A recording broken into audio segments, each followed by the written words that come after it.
What if I told you that the world's oldest sacred texts, older than the Bible, the Quran, or even Homer's Iliad, are still chanted today exactly as they were 3,000 years ago?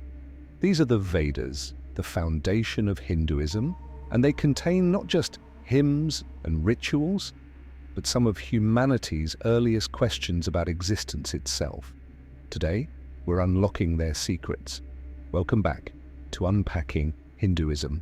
This is episode 3 of module 2, Hinduism Through Time, and today we're exploring one of the most foundational topics in all of Hinduism, the Four Vedas.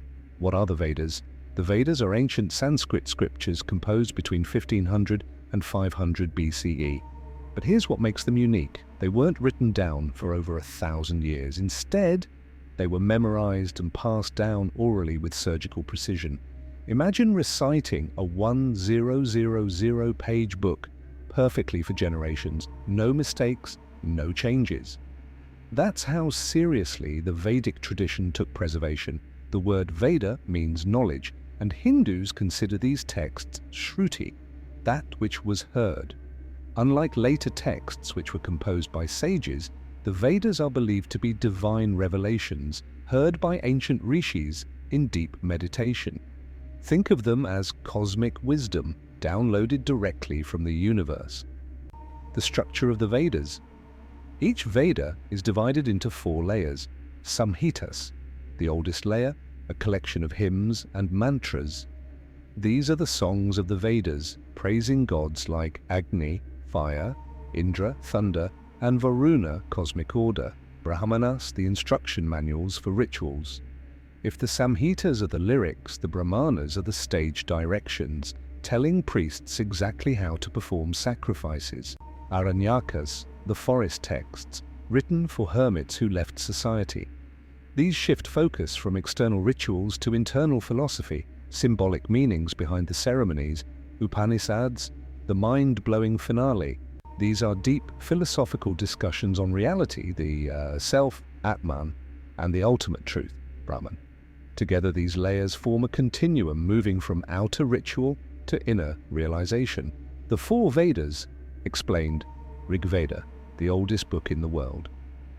The Rigveda is the granddaddy of them all, 1,028 hymns dedicated to gods like Indra, the storm god who slays demons, and Agni, the messenger between humans and gods.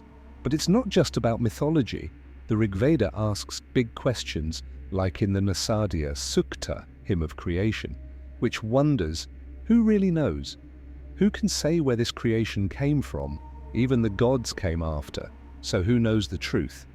This is 3,000-year-old existentialism, way before modern philosophy. The Rigveda is also the primary source of many Vedic deities and their earliest mythological roles. It forms the foundation for later spiritual developments in Hinduism. Yajurveda, the priest's playbook. The Yajurveda is all about action, step-by-step mantras for rituals. It comes in 2 versions. Black Yajurveda mixes mantras with explanations like a teacher narrating a lab experiment.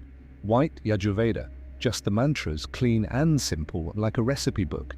This Veda is where theory meets practice, where chanting does something like calling down rain or ensuring victory in battle. It reflects the deeply ritualistic nature of early Vedic society, where the precise execution of ceremonies was believed to maintain RTA, the cosmic order. Samaveda, the divine playlist. The Samaveda is basically the Rigveda set to music. Of its 1,875 verses, all but 75 are borrowed from the Rigveda, but rearranged for singing. This is where Hindu music begins. The melodies were so sacred that getting a note wrong could ruin the ritual.